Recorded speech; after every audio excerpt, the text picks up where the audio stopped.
Plano de leitura: Igreja Batista da Lagoinha, dia 13 de maio de 2022, Ano da Vitória. Atos, capítulo 21, do versículo 1 ao versículo 36.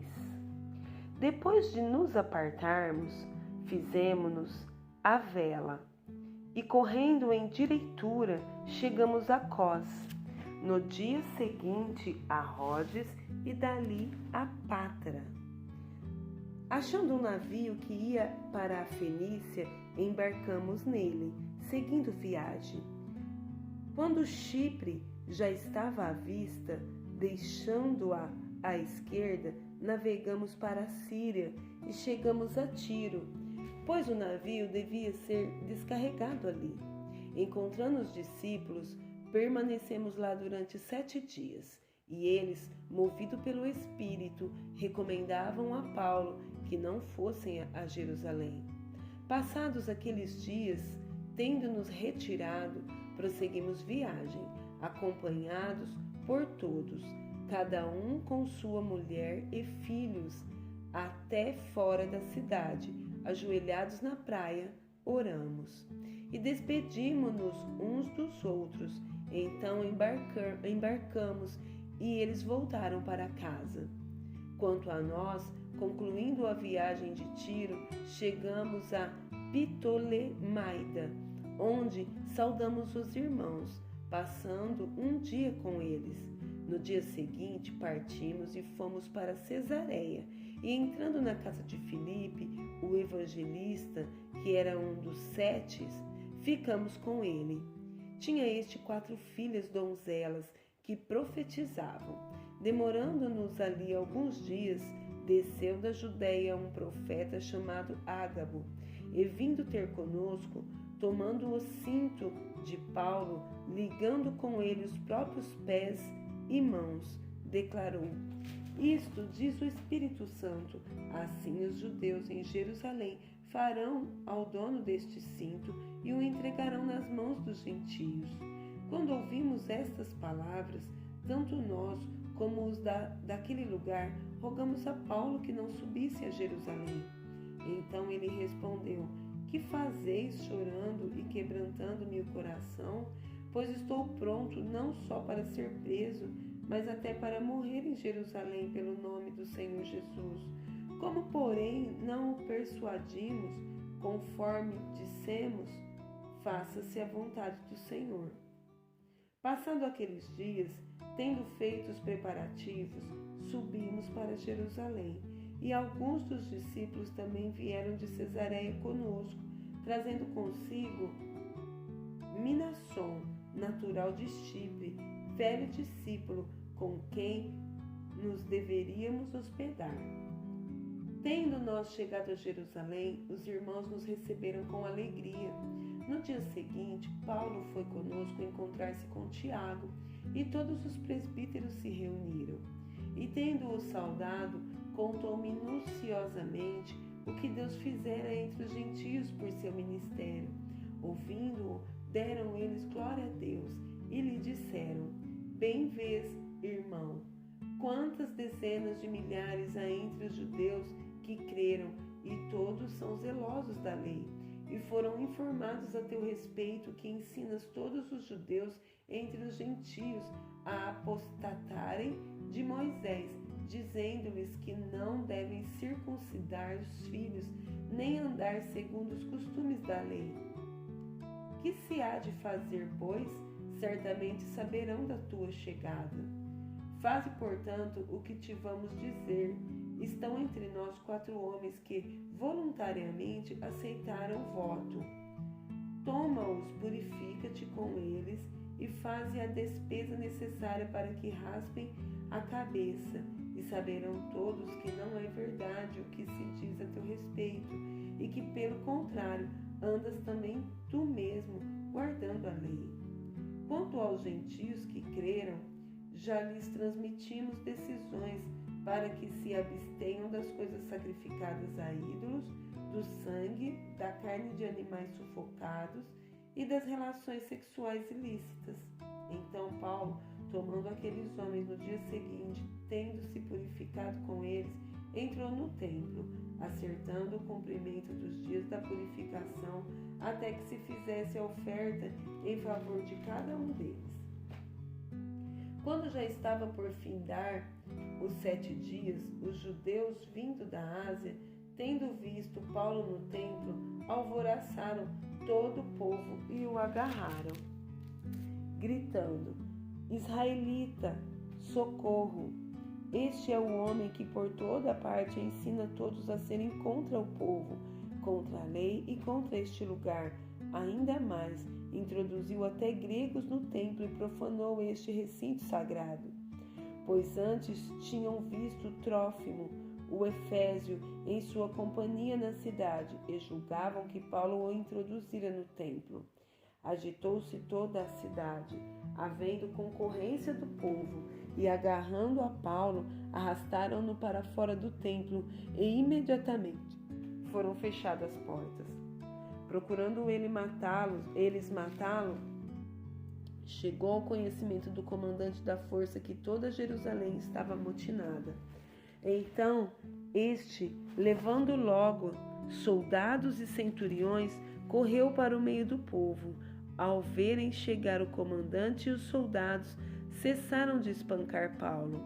Aproximando-se o comandante, apoderou-se de Paulo e ordenou que fosse acorrentado com 2 cadeias, perguntando quem era e o que havia feito. Na multidão, uns gritavam de um modo, outros de outro, não podendo ele, porém, saber a verdade por causa do tumulto. Ordenou que Paulo fosse recolhido à fortaleza. Ao chegar às escadas, foi preciso que os soldados o carregassem por causa da violência da multidão, pois a massa de povo o seguia gritando: Mata-o! Juízes, capítulo 16. Sansão foi a Gaza e viu ali uma prostituta e coabitou com ela. Foi dito aos gazitas: Sansão chegou aqui. Cercaram-no, pois, e toda a noite o esperaram às escondidas na porta da cidade, e toda a noite estiveram em silêncio, pois diziam: esperaremos até o raiar do dia, então daremos cabo dele. Porém Sansão esteve deitado até a meia-noite. Então se levantou e pegou ambas as folhas da porta da cidade com suas ombreiras, e juntamente com a tranca as tomou, pondo-as sobre os ombros, e levou-as para cima até ao cimo do monte que olha para Hebrom. Depois disso, aconteceu que se afeiçoou a uma mulher do vale de Soreque, a qual se chamava Dalila.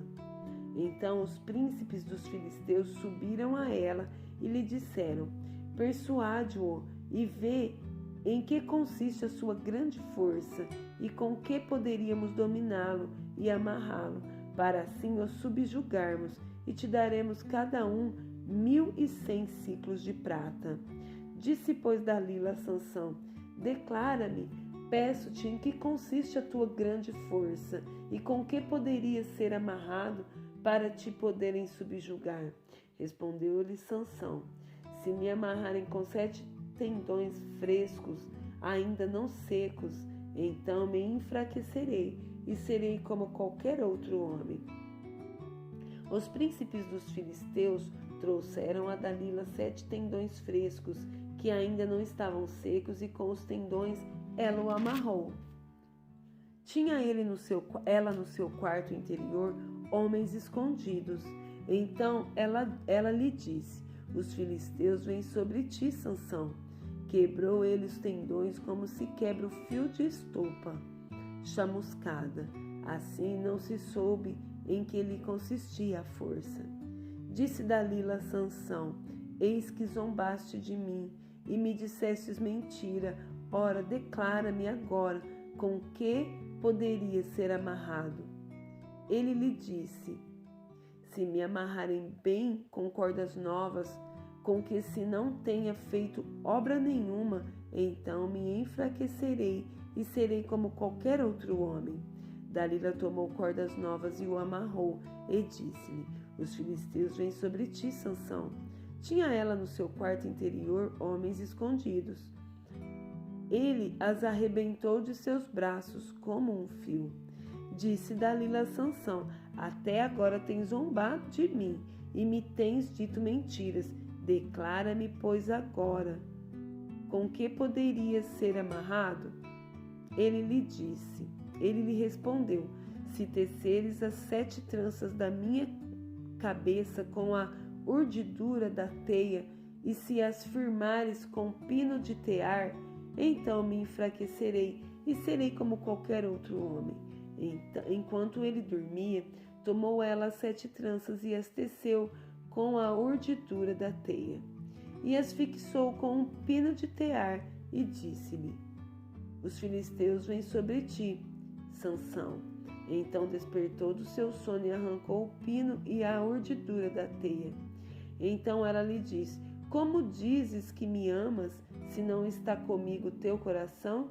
Já 3 vezes zombastes de mim, e ainda não me declaraste em que consiste a tua grande força. Importunando-a ela todos os dias com as suas palavras e molestando-o, apoderou-se da alma dele uma impaciência de matar. Descobriu-lhe todo o coração e lhe disse: Nunca subiu navalha à minha cabeça, porque sou nazireu de Deus, desde o ventre de minha mãe. Se vier a ser rapado, isto é, ir-se-á de mim a minha força, e me enfraquecerei, e serei como qualquer outro homem. Vendo, pois, Dalila que já ele lhe descobrira todo o coração, mandou chamar os príncipes dos filisteus, dizendo: Subi mais esta vez, porque agora me descobriu ele todo o coração. Então os príncipes dos filisteus subiram a ter com ela e trouxeram com eles o dinheiro. Então Dalila fez dormir Sansão nos joelhos dela, e tendo chamado um homem, mandou rapar-lhe as 7 tranças da cabeça. Passou ela a subjugá-lo, e retirou-se dele a sua força. E disse ela: Os filisteus vêm sobre ti, Sansão. Tendo ele despertado do seu sono, disse consigo mesmo: Sairei ainda esta vez como dantes e me livrarei, porque ele não sabia ainda que já o Senhor se tinha retirado dele. Então os filisteus pegaram nele e lhe vazaram os olhos e o fizeram descer a Gaza. Amarraram-no com 2 cadeias de bronze e virava um moinho no cárcere. E o cabelo da sua cabeça, logo após ser rapado, começou a crescer de novo.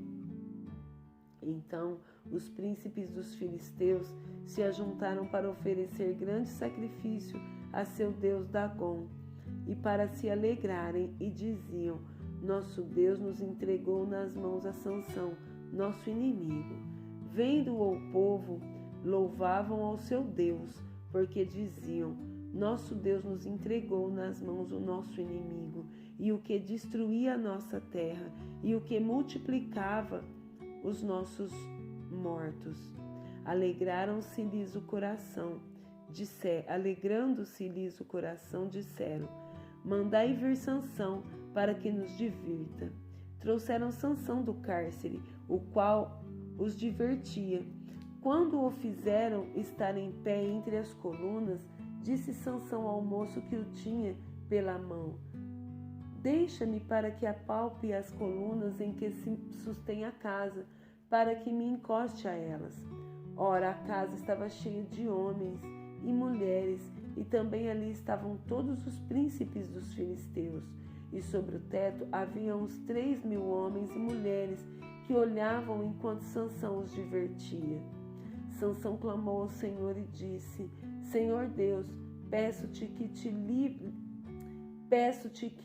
te lembres de mim e dá-me força só esta vez, ó Deus, para que me vingue dos filisteus, ao menos por um dos meus olhos.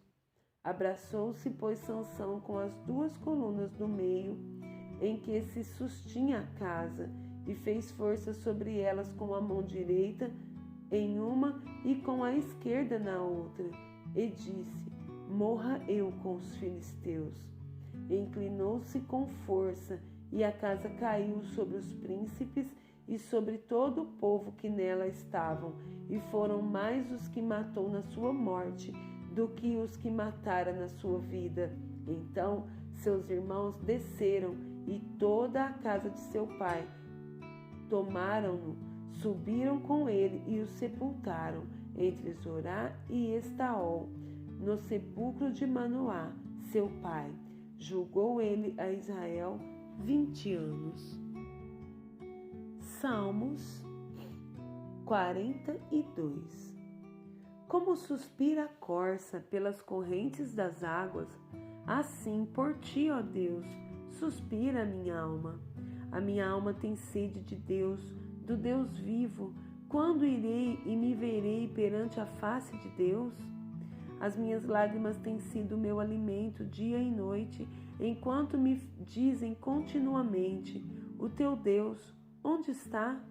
Lembro-me destas coisas e dentro de mim se me derrama a alma, de como passava eu com a multidão de povo e os guiava em procissão à casa de Deus, entre gritos de alegria e louvor, multidão em festa.